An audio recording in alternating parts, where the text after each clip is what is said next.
से वॉइस का इशू हो सकता है, तो मैं थोड़ा तेज बोलता हूँ। बाकी बैकग्राउंड नॉइस को थोड़ा बहुत कुछ करेंगे, देखेंगे आप, रिकॉर्डिंग तो करनी है। तो भाई देखते हैं, यहाँ बड़ी लग रहे हैं यार, बारिश का भी हो जाती है। चलो इसी पे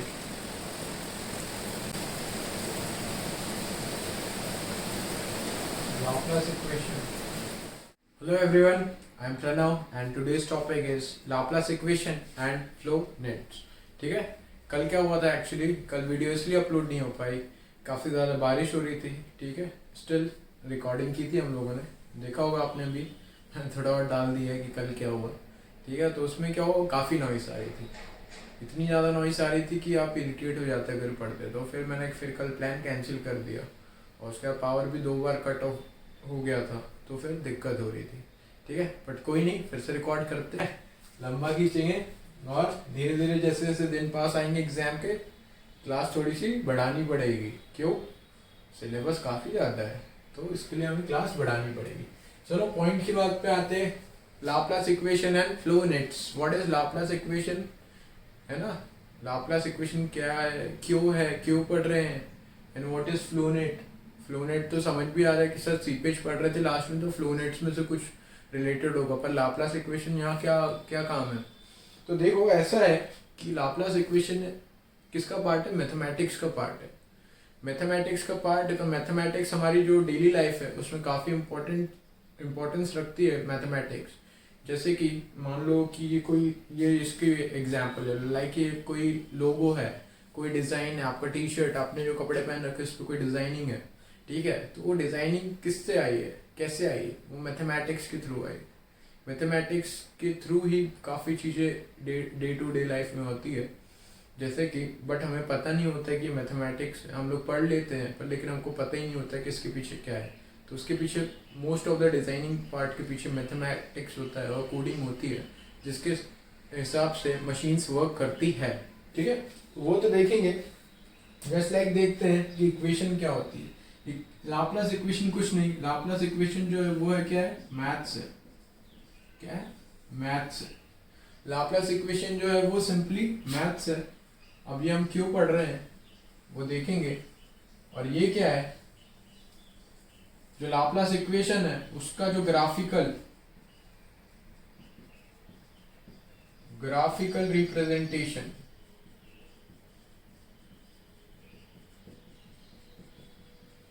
ठीक है, ग्राफिकल रिप्रेजेंटेशन। मान लो कोई मैथमेटिक्स को फॉर्मूला है या कोई इक्वेशन है, mathematics is all about formulas,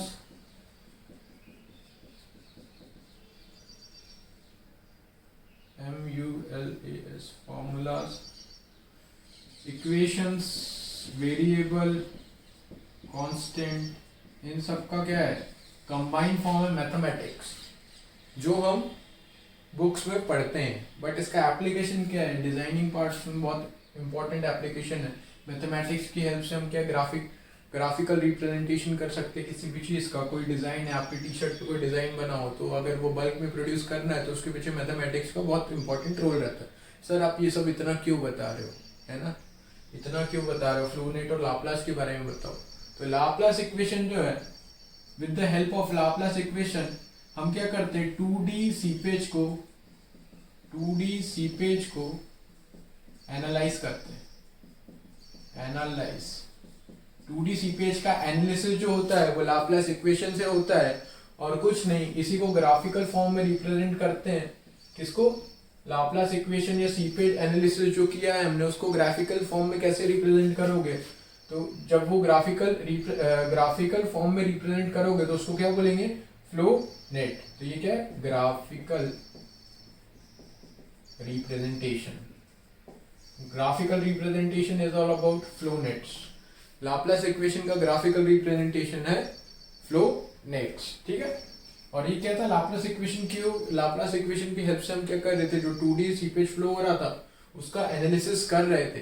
तो उसके एनालिसिस करेंगे, ठीक है, क्यों, हमने अभी लास्ट चैप्टर में हमने सीपेज पढ़ा, तो उसका एनालिसिस करना पड़ेगा और उसको ग्राफिकली रिप्रेजेंट करेंगे, तो उसको फ्लो नेट्स बोलेंगे। ठीक है, तो मैंने जो अभी तक के बोला है वो यहाँ लिखता हूँ, आप अपनी कॉपी में नोट डाउन कर लीजिए। बाकी और कुछ नहीं है, काफ़ी सिंपल है। फ्लो नेट्स पढ़ना है हमको, फोकस किस पे रखना है, फ्लो नेट्स पे। Laplace equation is a part of maths, तो वो मैथ्स में देखेंगे, पर फ्लो नेट्स अभी पढ़ना है। ठीक है। तो फ्लो नेट्स में हम क्या देखेंगे, इक्विपोटेंशियल लाइंस है ना, फाई लाइंस, साई लाइंस कैसे होता है, सीपेज कैसे निकालेंगे, ये सारी चीज़ें, डिस्चार्ज कैसे निकालेंगे, एग्जिट ग्रेडियंट क्या होता है, तो आज ये सब पढ़ेंगे। ठीक है, चलिए आगे बढ़ते हैं।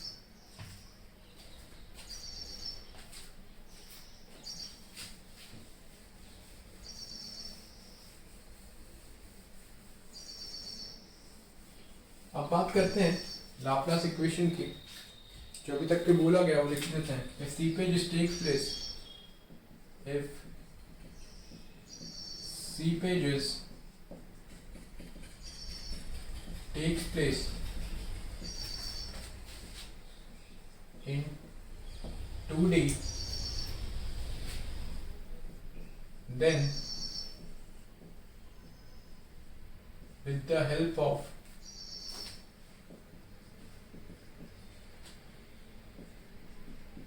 Laplace equation we can analyze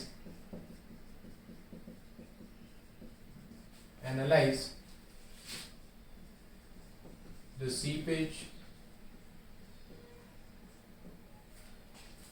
which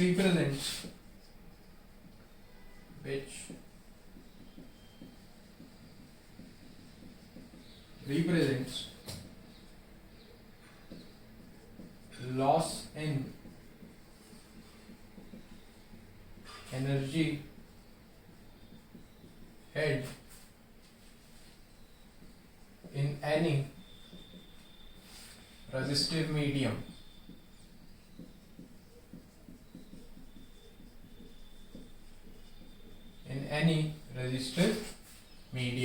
तो ये क्या है, कुछ नहीं, हम क्या कर रहे हैं, सीपेज का एनालिसिस कर रहे हैं। ठीक है, वो क्या रिप्रेजेंट करेगा, loss in energy head. Seepage क्यों हो रहा था, हमने सेकंड चैप्टर में फोर्थ चैप्टर में पढ़ा था, हेड लॉस के कारण क्या हो रहा था, सीपेज हो रहा था। तो हमको क्या रिप्रेजेंट करेगा, वो लॉस इन एनर्जी हेड। अब कहाँ पे एनर्जी लॉस हो रही है, कोई भी रेजिस्टिव मीडियम में, या सॉइल हो, सॉइल की कोई भी टाइप की सॉइल हो, उसमें जो लॉस ऑफ एनर्जी हेड हो रहा है उसका एनालिसिस करते हैं। अब जनरली जो मीडियम होते हैं वो दो टाइप के होते हैं, एक आइसोट्रॉपिक मीडियम होता है, एक एनाइसोट्रॉपिक मीडियम होता है। तो आइसोट्रॉपिक मीडियम के लिए लाप्लास इक्वेशन क्या रहेगी, है ना, फॉर सीपेज एनालिसिस, वो देखते हैं। तो d2h where h is head loss, dx2 plus d2h by dy2 equals to 0. This equation is for isotropic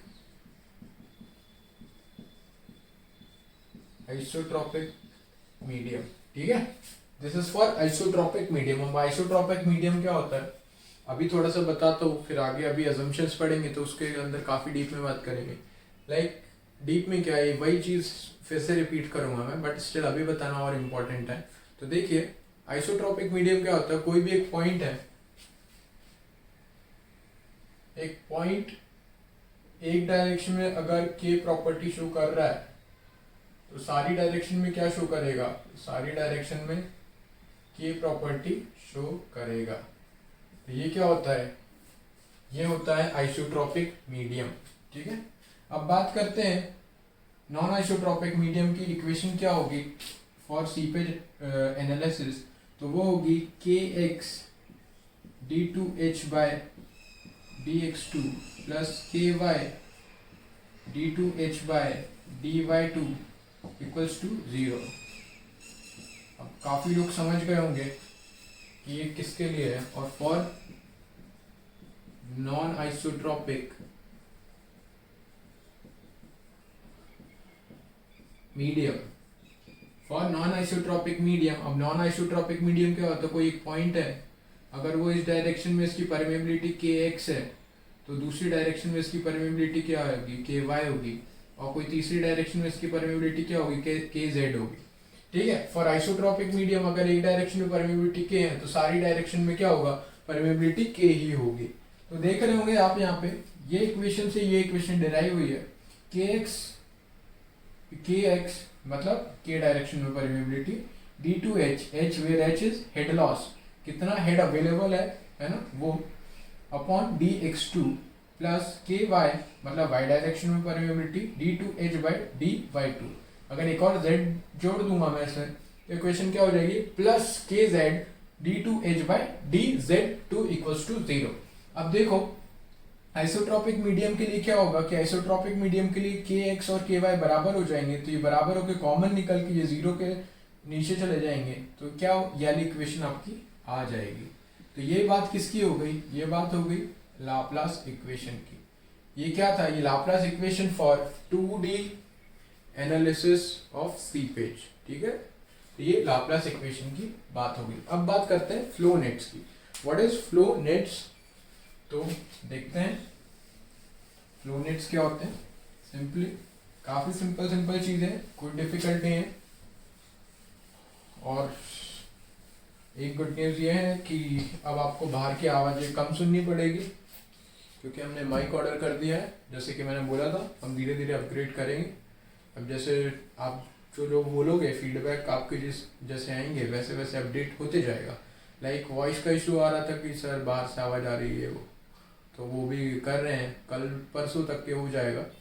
order तो कर दिया, देखो क्या होता है, ठीक है। तो अब बाहर की जो हॉर्न है ना, कुत्ते भौंक रहे हैं, ये सब आवाज़ें आपको सुनने नहीं मिलेगी, ठीक है। चलो तो देखते हैं, हम आगे बात करते हैं फ्लो नेट्स की। What is flow nets, flow nets simply flow net क्या था, मैंने क्या बताया था, it is a graphical representation of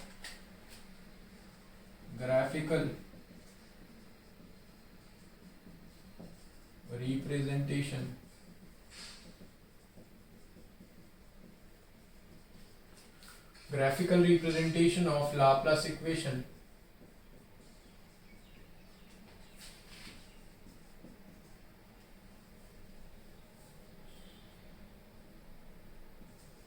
which represent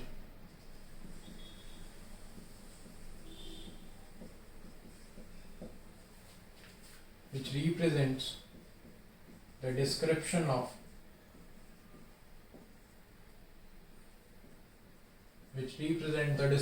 of equipotential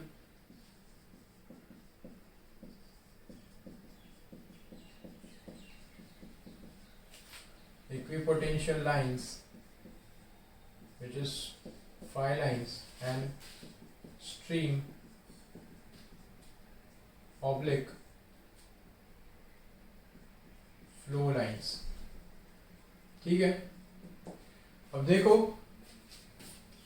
flow net simply क्या है, graphical representation of Laplace equation है, जो जैसे कि मैंने बताया था कि ये लोगो है, इसके पीछे जो मैथमेटिक्स होगा वो लाप्लास इक्वेशन है, और ये जो लोगो है वो क्या है, फ्लो नेट है, ठीक है। फ्लो नेट मतलब अभी कंपैरिजन चल रहा है, इसी को फ्लो नेट मत समझना, है ना, बता रहा हूँ कि कैसे रिलेट करना। तो जो फ्लो नेट होगा वो अभी हम देखेंगे कि कैसे होता है, क्या होता है फ्लो नेट, ठीक है, वो देखेंगे। तो graphical representation of Laplace equation which represents the description of equipotential lines and stream lines which is Sai lines. इसको क्या बोलते हैं, साई लाइंस, स्ट्रीम लाइंस या फ्लो लाइन, ठीक है, सिंपल है। अब इसके बारे में बात करना पड़ेगा, तो नेक्स्ट पॉइंट आता है कि इसका एनालिसिस कैसे करेंगे, तो उसके लिए कुछ अजम्पशंस लिए गए हैं। तो अब बात करेंगे अजम्पशंस की, अजम्पशंस इन फ्लो नेट, कुछ अजम्पशंस इन फ्लो नेट। देखो सिंपल है, अब कोई भी चीज में अजम्पशन क्यों लेते हैं सर, इंजीनियरिंग में इतने सारी अजम्पशंस क्यों लिए गए। अगर वो अजम्पशंस नहीं लेते तो आज इंजीनियरिंग इतनी टिपिकल हो जाती कि अभी तो बल्क में इंजीनियर्स निकल रहे हैं। अगर वो अजम्पशंस नहीं लेते तो बल्क तो छोड़ो, एक निकल जाए वही बहुत होता। अजम्पशंस हमारी कैलकुलेशंस, हमारे सोचने के लिए, हमारे समझने के लिए काफ़ी इजी चीज़ें कर देता है। तो अजम्पशंस हर चीज़ में इम्पोर्टेंट है, उनका अपना इम्पोर्टेंस है, सबका अपना अपना इम्पोर्टेंस होता है और सब अपना अपना रोल बहुत अच्छे से प्ले करते हैं। तो वैसे ही अजम्पशंस का इम्पोर्टेंस क्या होता है, इम्पोर्टेंस क्या होता है,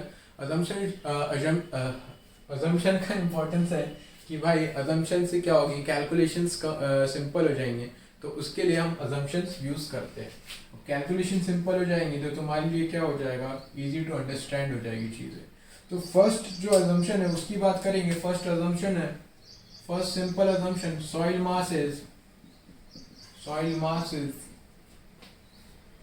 होमोजेनियस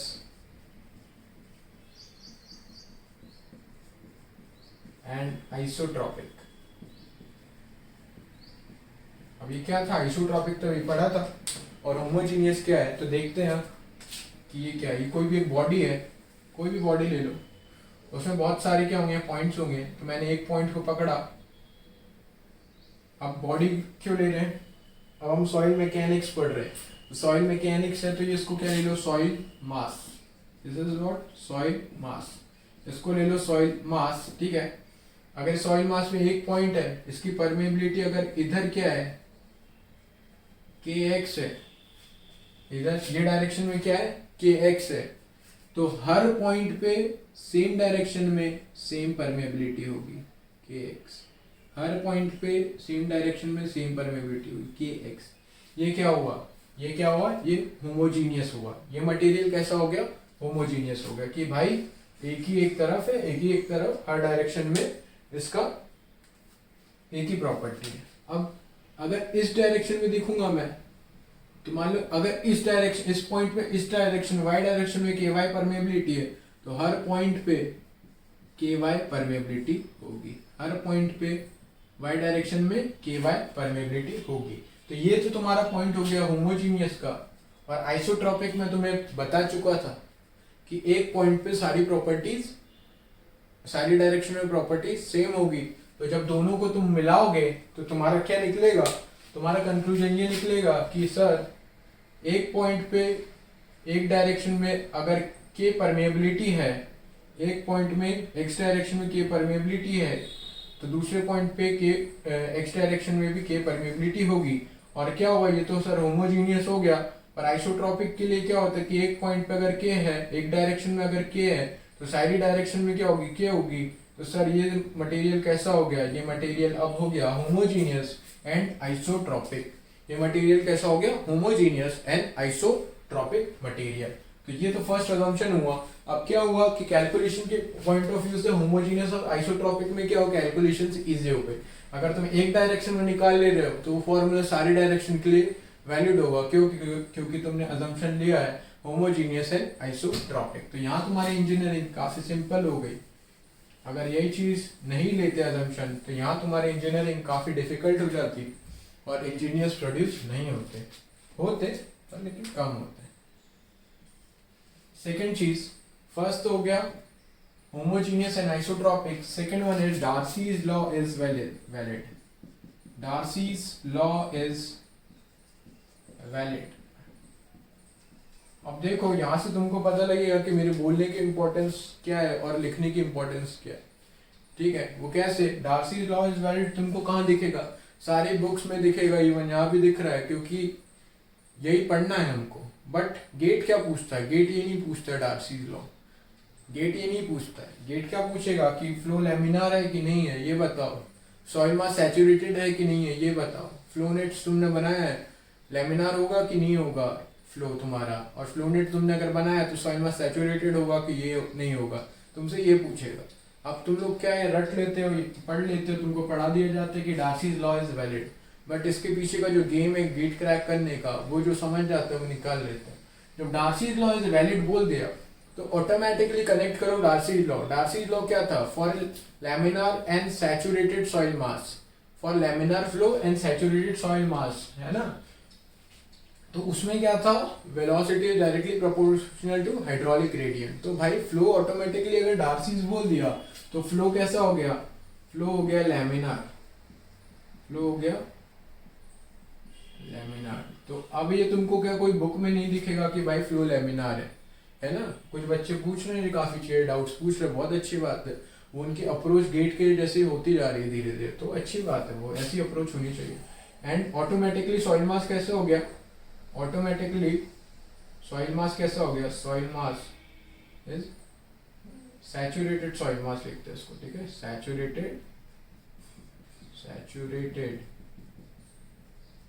सॉइल मास। सैचुरेटेड बोले तो सारे वॉइड्स में क्या भरा हुआ है, पानी भरा हुआ है। तो ये बात होगी डार्सीज लॉ की इंपॉर्टेंट क्या है, ये हिडन चीजें हैं जो बोली जाती है और आपको अपनी कॉपी में लिखना है। यहाँ तो मैंने लिख दिया है, इसलिए बोलने का इंपॉर्टेंस ज्यादा है एज कम्पेयर टू बुक्स का। बुक्स तो बुक्स का नॉलेज आपको बहुत सारी बुक्स में मिल जाएगा, बट जो बोला जा रहा है वो काफ़ी कम मिलेगा। मेरे को किसी ने सिखाया था, ठीक है, तो मैंने वो ग्रैब किया, तो आज मैं इस प्लेटफॉर्म पे खड़े होकर आप लोगों को सिखा रहा हूँ, तो आप लोग चीज़ें ग्रैब करो। इन सब चीज़ों की इंपॉर्टेंस नहीं है जो आपको हैंड रिटन नोट्स बोल रहे हैं बच्चे, भाई गूगल पे अवेलेबल है, ले लो, कोई दिक्कत नहीं है, फ्री में अवेलेबल है। बट इम्पोर्टेंस वो नोट्स की नहीं है, नोट्स कितने भी हो, बट लेकिन समझ आना चाहिए कि क्या क्या हो रहा है, कैसे अप्रोच होनी चाहिए। इसके लिए मैं यहाँ खड़ा हूँ। अगर तीसरा, और प्रमोट करो फ्री एजुकेशन को, और क्या, पढ़ेगा इंडिया तभी तो बढ़ेगा इंडिया। चलो थर्ड पॉइंट, बहुत बातें हो गई। थर्ड पॉइंट देखते हैं, पोर फ्लूइड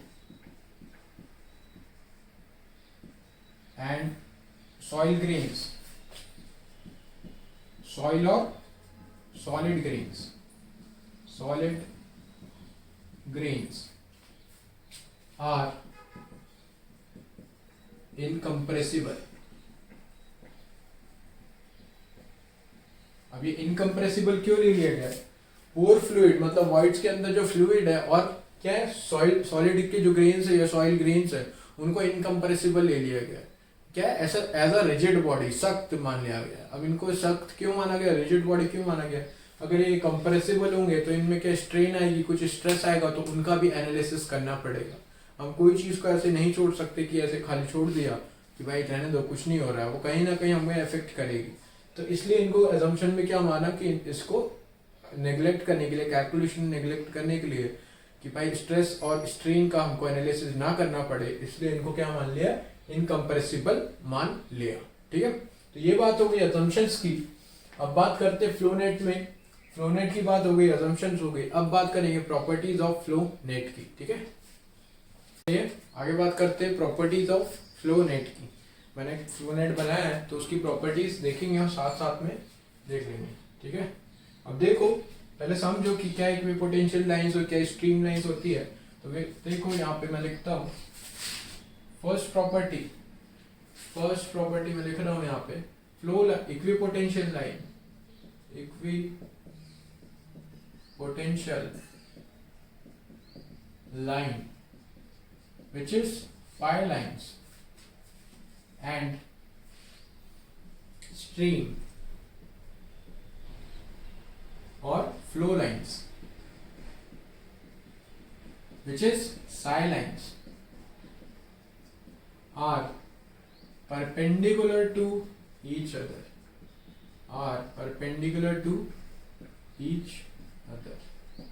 तो ये कैसी होगी, ये दोनों लाइंस होगी परपेंडिकुलर टू ईच अदर। ठीक है, अब देखो नाम क्या है, equipotential line, just like contours, equal elevation वाले पॉइंट्स को जोड़ दो तो वो क्या होते थे, वो कंटूर्स होते थे। कि एक का अगर 100 मीटर एलिवेशन है तो 100 मीटर वाले सबको जोड़ दो, जो डायग्राम बनेगा उसको बोलेंगे कंटूर्स। ठीक है, वैसे ही क्या है कि अगर इसके पास पोटेंशियल कुछ है, इसके पास पोटेंशियल है कितना, 100 मीटर हेड का पोटेंशियल है इसके पास, तो सारे 100 वालों को जोड़ दो, जिनके पास जो सारी पॉइंट्स को जोड़ दो जिनके पास 100 का पोटेंशियल हो, और वो जो लाइन बनेगी उसको क्या बोलेंगे, इक्विपोटेंशियल लाइन। सेम पोटेंशियल वाले जिनके पास सेम हेड अवेलेबल, तो वो कौन से होंगे, वो होंगे फाई लाइन्स। जैसे तुम हो और मैक्सिमम मार्क्स 100 है, फर्स्ट पोजीशन किसकी आएगी, जो 100 आउट ऑफ 100 लाएगा। मान लो 100 एक तुमने लाया और साथ में एक दीदी ने लाया, तो दो लोगों ने 100 लाए। ठीक है, तो जब दो लोग 100 लाएंगे तो क्या हो गया, दोनों बराबर हो गए। वैसे एक 5-1 है, 5-2 है, 5-3 है, तो ये सब एक कैटेगरी के, ये सारे दूसरी कैटेगरी के, ये सारे तीसरी कैटेगरी के। इनमें कॉमन चीज क्या है, इनके पास हेड अलग है, सब बराबर है हेड है, इनके पास भी सब बराबर हेड है, इक्वी पोटेंशियल इनके पास सेम है। ठीक है, वैसे स्ट्रीम लाइंस क्या होती है, जिसके अराउंड फ्लो होता है वो फाई लाइंस, स्ट्रीम लाइन, और इनको फ्लो लाइंस बोलते हैं। ठीक है, तो पहले तो ये हो गया। दूसरी बात करते हैं, देखो काफी सिंपल है कि भाई flow will takes place along the psi lines which is stream oblique flow lines, oblique flow lines, ठीक है। फ्लो कैसे होगा? अलोंग दी साई लाइंस, ठीक है। अब फ्लो जो होगा और उसका वेलोसिटी वेक्टर जो होगा, and velocity vector of flow is perpendicular to phi lines. Flow कैसा होगा? फ्लो ऐसा होगा, फ्लो ऐसा होगा along the स्ट्रीम लाइंस और फ्लो लाइंस और साई लाइंस। और इसका परपेंडिकुलर, इसका वेलोसिटी वेक्टर कैसा होगा? Perpendicular to equipotential line. Phi line क्या थी? Equipotential line. तो ये बात होगी दूसरी प्रॉपर्टी की। तीसरी प्रॉपर्टी की बात करते हैं। तीसरी प्रॉपर्टी की बात करेंगे तो area bounded between, area bounded between two phi lines and two psi lines and two phi lines is known as flow field. क्या क्या लिखा गया इसमें? देखते हैं। दो साई लाइन, ये दो साई लाइन और दो फाई लाइन, इन दोनों के बीच में जो एरिया रहेगा उसको क्या बोलेंगे? उसको बोलेंगे फ्लो फील्ड बोलेंगे, फ्लो फील्ड बोलेंगे। मान लो इसकी ये क्या है? लेंथ L है और इसकी ब्रेड्थ कितनी है? इसकी ब्रेड्थ है B। अब जो फ्लो फील्ड है, अब उसका शेप कैसा होगा देखते हैं। For isotropic medium flow field कैसी होगी? स्क्वायर। आइसोट्रोपिक मीडियम के लिए फ्लो फील्ड होगी स्क्वायर, मतलब L और B कैसे हो जाएंगे? सेम हो जाएंगे। और फॉर नॉन आइसोट्रोपिक मीडियम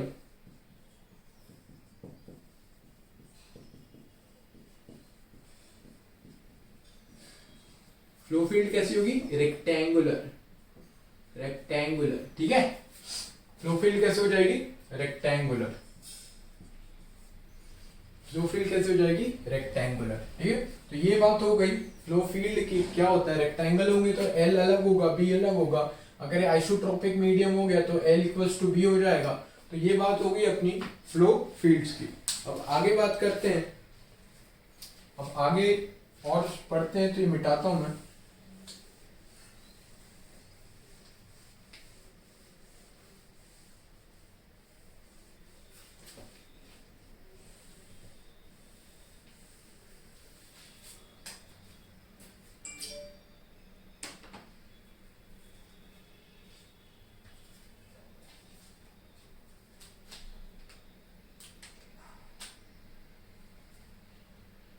कौन सा फोर्थ पॉइंट था? The area between two flow lines is known as flow channels, is known as flow channels, ठीक है, which carry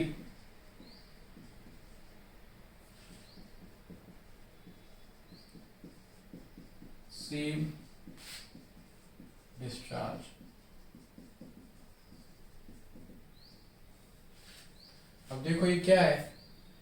एक ये फाई लाइन है, फाई 1 और ये फाई 2। सॉरी ये साई है ना, फाई नहीं है, फाई वो कंफ्यूजन हो जाता है। साई 1 एंड साई 2, इन दोनों के बीच में जो एरिया है उनको क्या बोला?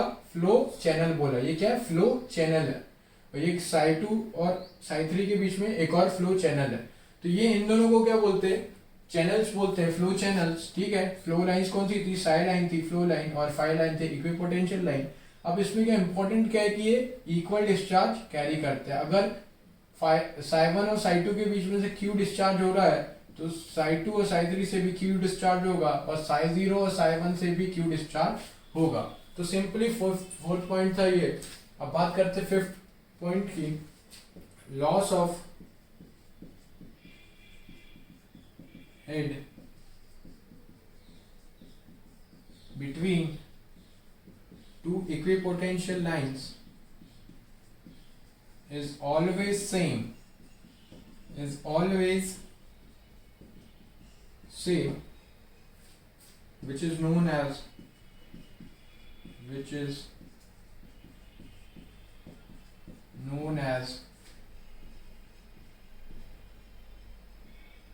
head drops.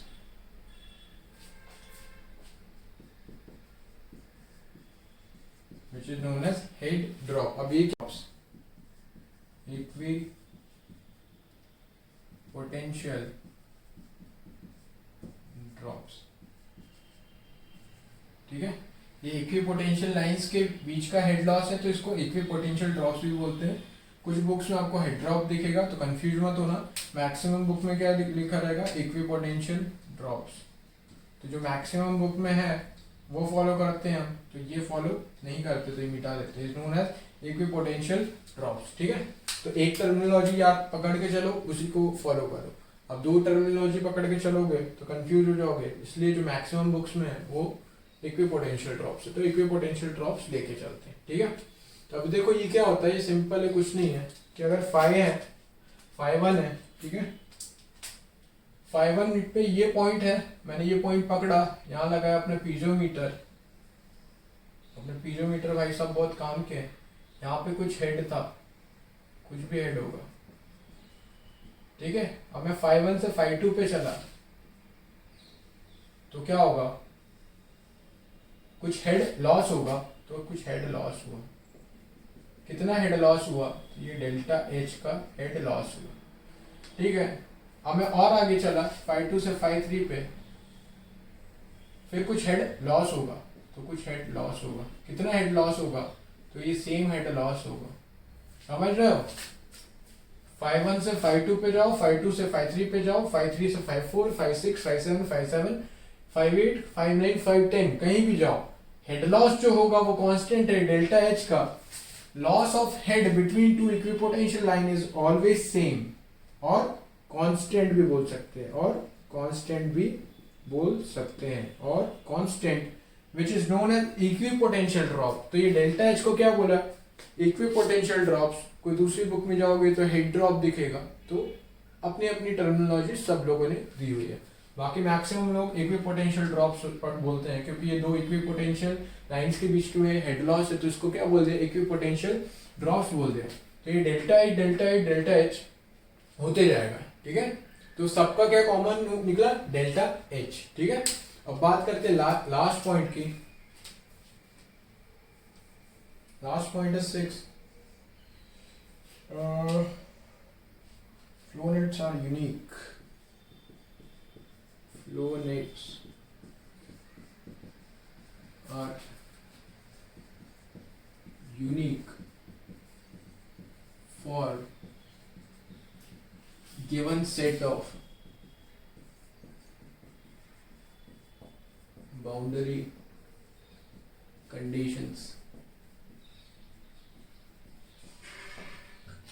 फ्लो नेट्स कैसे होते हैं, यूनिक होते हैं, ठीक है। अगर बाउंड्री कंडीशंस मैंने फिक्स कर दी, अगर मैंने बाउंड्री कंडीशंस फिक्स कर दी कि भाई ये बाउंड्री कंडीशन मेरी फिक्स है कुछ, है ना। जैसे अपने इंटीग्रेशन में बाउंड्री कंडीशंस होती थी, वैसे यहाँ पे भी बाउंड्री कंडीशन होती है।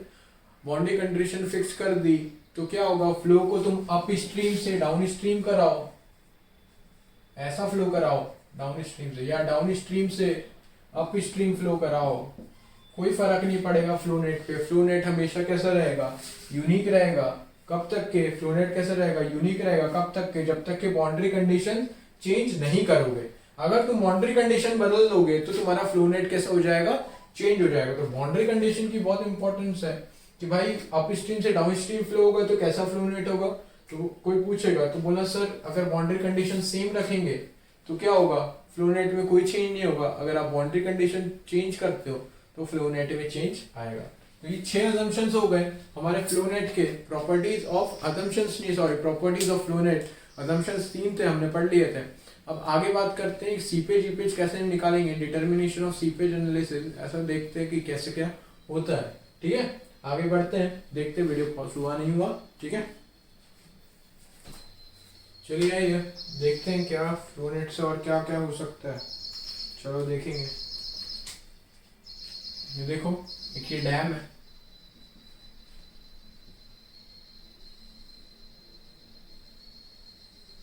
डैम है, ठीक है। डैम में कुछ पानी है, तो ये कुछ वाटर है, ये इसको क्या बोलते हैं, अप स्ट्रीम। डैम में जहाँ पानी स्टोर होता है उसको बोलते हैं अप स्ट्रीम, और एक होती है डैम में डाउन स्ट्रीम। इसका हेड जो है वो H2 है, क्योंकि H1 हम इसको लेंगे, इसको क्या लेंगे, H1। तो अब हेड कहाँ ज्यादा है, हेड यहाँ ज्यादा है और हेड कम यहाँ है, तो वाटर फ्लो तो बेटा होगा। ऐसा कोई डैम नहीं है जिसमें वाटर सीप नहीं होता। अगर वाटर सीप होना बंद कर जाए तो दिक्कत वाली बात है, फिर प्रेशर बढ़ते जाएगा बढ़ते जाएगा बढ़ते जाएगा, एक समय आएगा तुम्हारा डैम भी साथ में चला जाएगा। ठीक है, तो सीप तो होगा ही होगा, सीप नहीं रोक सकते। जैसे हम जब इरिगेशन पढ़ेंगे, हाँ इरिगेशन पढ़ेंगे तो एवापोरेशन पढ़ेंगे, तो भाई एवापोरेशन को तुम रोक नहीं सकते, कम कर सकते हो पर रोक नहीं सकते। वैसे सीपेज को तुम कम कर सकते हो पर रोक नहीं सकते, हमारे हाथ में नहीं है। ठीक है, तो जो भी है देखेंगे। चलो यहाँ पे बात करते हैं। अब ये हमारी क्या है, ऐसा कुछ बना था अभी थोड़ी देर पहले, तो ये है अप स्ट्रीम, या डाउन स्ट्रीम। हाथ में आ गए थोड़े से, कोई नहीं।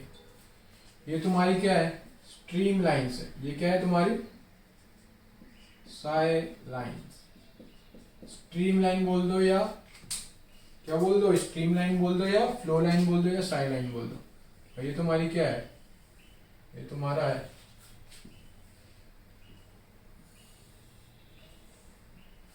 ये तुम्हारी क्या है, ये तुम्हारी है फाई लाइन बोल दो या इक्विपोटेंशियल लाइन बोल दो, है ना, तो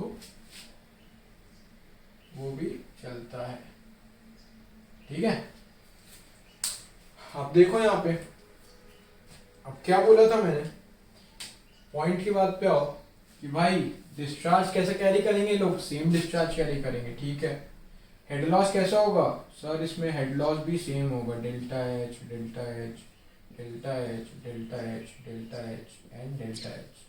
समझ रहे हो भावनाओं को। हेड अवेलेबल कितना है सर, हेड अवेलेबल तो है इतना, इसको क्या बोलेंगे, ये हेड अवेलेबल एच।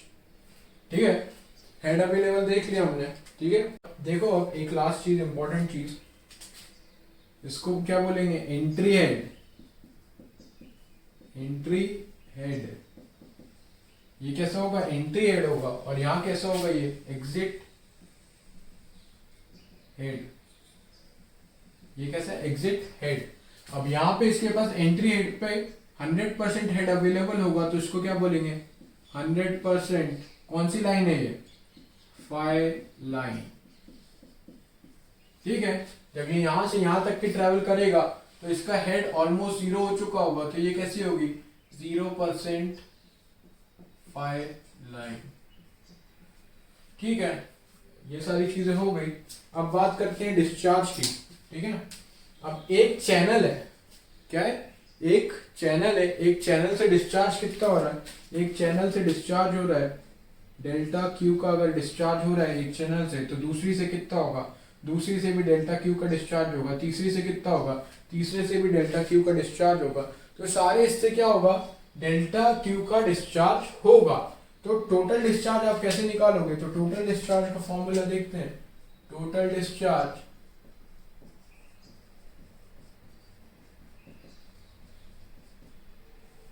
डिस्चार्ज को Q से डिनोट करता हूं, तो Q क्या होगा कि एक है तो Q है, डेल्टा Q है, और कितने हैं ऐसे, मान लो कितने नंबर ऑफ फ्लो चैनल्स है, NF, number of flow channels. ठीक है, NF। कि भाई कितने एनएफ है, 1 2 3 4 5, तो ऐसे कितने नंबर ऑफ फ्लो चैनल्स हैं, ठीक है, where delta Q equals to discharge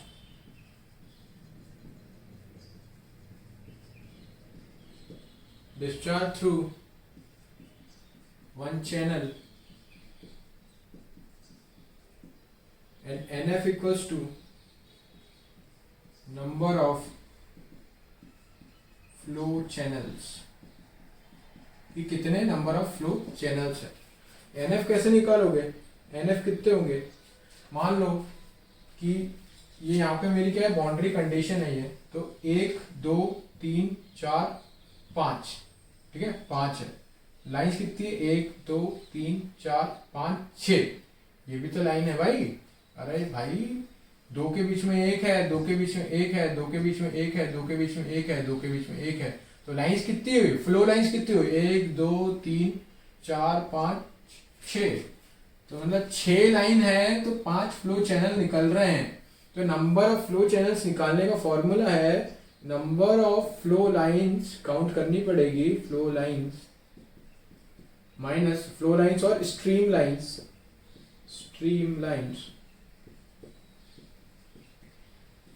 -1। तो ये जब करोगे तो तुम्हारा नंबर ऑफ फ्लो चैनल्स निकल जाएगा, और जब नंबर ऑफ फ्लो चैनल्स निकल जाएगा तो तुम्हारे साथ गेम खेला जाएगा। और गेम कौन सा खेलेगा, गेम ये खेलेगा कि भाई फॉर्मूले में तो तुमने पढ़ा नंबर ऑफ फ्लो चैनल्स पढ़ा है, तुम क्या करोगे, तुमको नंबर ऑफ फ्लो लाइंस देगा, तुम नंबर ऑफ फ्लो लाइंस को डिस्चार्ज से इनटू करके उसको डिस्चार्ज दे दोगे, आंसर मैच हो जाएगा। घर पे आओगे तो क्वेश्चन गलत हो जाएगा। क्यों, उसने दिया था नंबर ऑफ फ्लो लाइंस दिया था, पहले उसको नंबर ऑफ फ्लो चैनल्स में कन्वर्ट करके इनटू करना था डिस्चार्ज से, पर तुम इतनी जल्दी में थे एग्जाम में कि तुमने नंबर ऑफ फ्लो लाइंस को उठा के इनटू कर दिया, क्योंकि ये मिस्टेक हो गई, जब घड़ी का कांटा चलेगा तो बहुत प्रेशर होगा, तो ये सारी मिस्टेक कॉमन है। तो एनालिसिस करो अपनी मिस्टेक्स का, जब मिस्टेक्स का एनालिसिस करोगे तभी परफेक्ट बनोगे धीरे धीरे। तो मिस्टेक्स करो अपने एनालिसिस का, अरे उल्टा बोल दिया आपने, मिस्टेक्स करो अपने, अरे एनालिसिस करो अपने मिस्टेक का, वो जाते इतना बोलने में भाई। हाँ चलो ये हो गया, ठीक है, ये हो गया तुम्हारा टोटल डिस्चार्ज निकल गया है, ठीक है। अब बात करते हैं किसकी, अब बात करते हैं इक्विपोटेंशियल ड्रॉप की। इक्विपोटेंशियल ड्रॉप कैसे निकालेंगे, तो ठीक है, इक्विपोटेंशियल ड्रॉप कैसे निकालेंगे देखेंगे, मिटा देते हैं ये।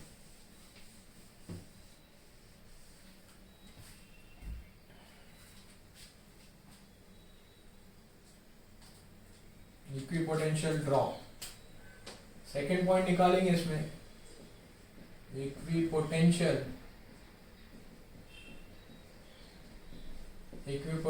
ड्रॉप डेल्टा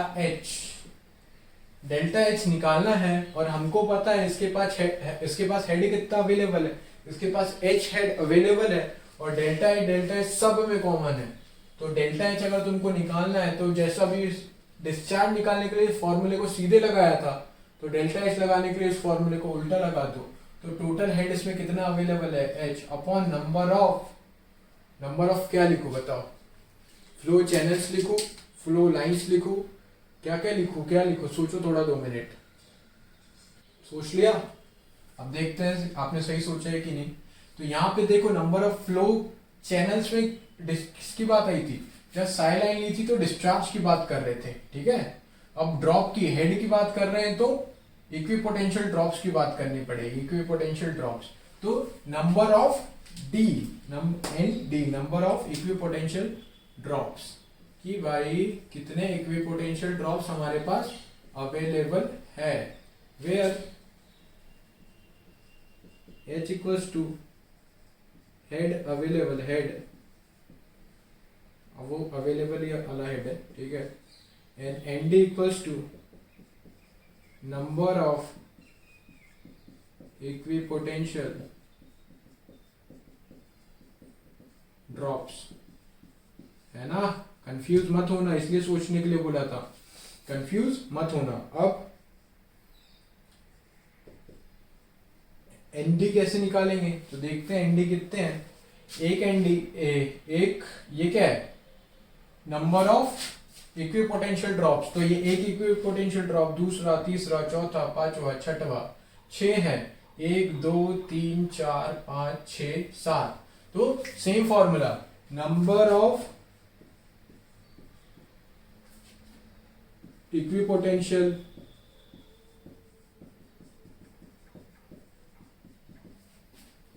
लाइंस -1, मतलब हमेशा एक कम होगा, ठीक है।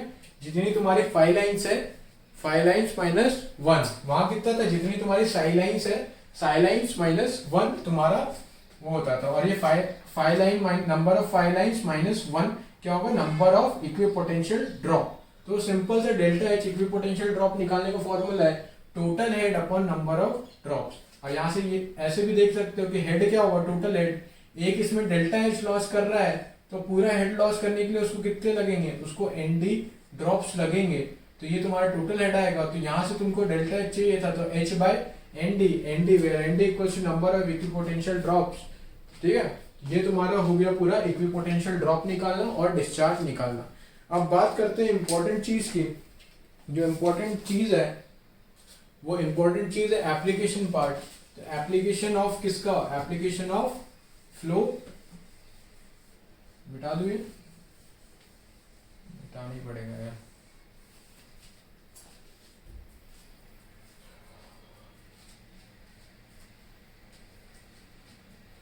अब बात करेंगे एप्लीकेशन की, application of flow nets.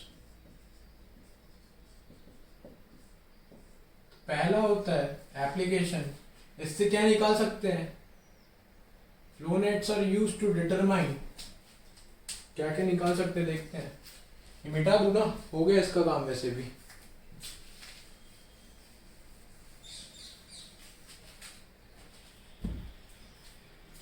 Flow nets are used to determine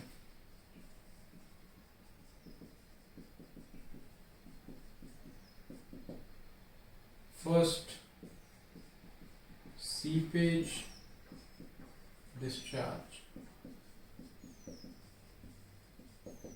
second one is seepage pressure, third one is exit gradient, ठीक है। क्या क्या निकाल सकते हैं हम, सीपेज डिस्चार्ज निकाल सकते हैं, सीपेज प्रेशर निकाल सकते हैं और एग्जिट ग्रेडियंट हम निकाल सकते हैं, ठीक है। तो अब देखेंगे हम कि डिस्चार्ज कैसे निकलेगा, है ना, सीपेज डिस्चार्ज कैसे निकलेगा, सीपेज प्रेशर कैसे निकलेगा और एग्जिट ग्रेडियंट कैसे निकलेगा, ठीक है। तो इसके लिए हम दूसरा वीडियो बनाते हैं, क्योंकि काफी बड़ा हो चुका होगा ये शायद, तो आप लोग प्रेफर नहीं करते इतने बड़े बड़े वीडियोस, तो उसको नेक्स्ट वीडियो में बताते हैं, ठीक है। चलो इस वीडियो के लिए यहीं तक के, चलिए थैंक यू। जिन्होंने सब्सक्राइब नहीं किया वो सब्सक्राइब कर ले, और अच्छा लगे तो लाइक बटन प्रेस कर ले, ठीक है। ओके चलो बाय।